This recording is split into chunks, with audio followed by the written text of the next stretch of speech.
One of the key aspects around core stability or pelvic stability is the ability to isolate the movement of the leg relative to the pelvis.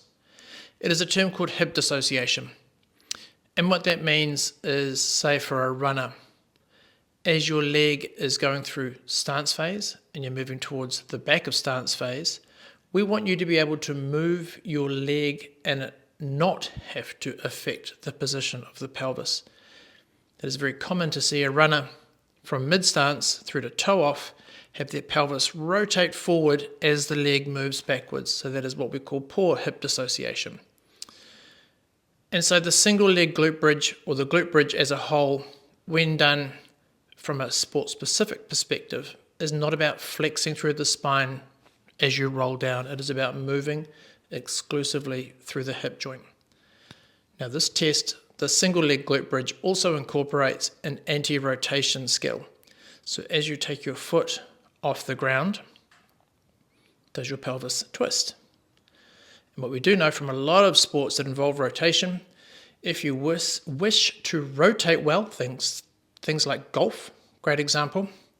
If you wish to rotate well, first you must learn to anti-rotate, resist the ability to twist, because that is how we build strength within the obliques. So the single leg glute bridge in isolation looks at hip dissociation and anti-rotation. So the setup of the position to start with is feet are at hip width apart, weighted through the heels. Part 1, subtle, soft pelvic tilt. So as you rotate your pelvis back, your glutes are still off. So rotate back, glutes off. From there, engage the glutes and bring the pelvis up into your high bridge position. Now from here, this is where it starts to get tricky. On the down phase, you're trying to keep your back dead flat.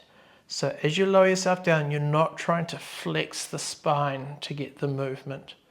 From the top part of the movement, you should be able to drop down into the hip joint where your back stays perfectly flat in inverted commas. So as you lower yourself down, you're moving through the hip joint. So pelvis comes up and down, eccentrically contracting. So as I lower myself down, my glutes stay on, but they are lengthening. So when we look at the single leg glute bridge, same principle, pelvis comes up. My pelvis is not allowed to twist.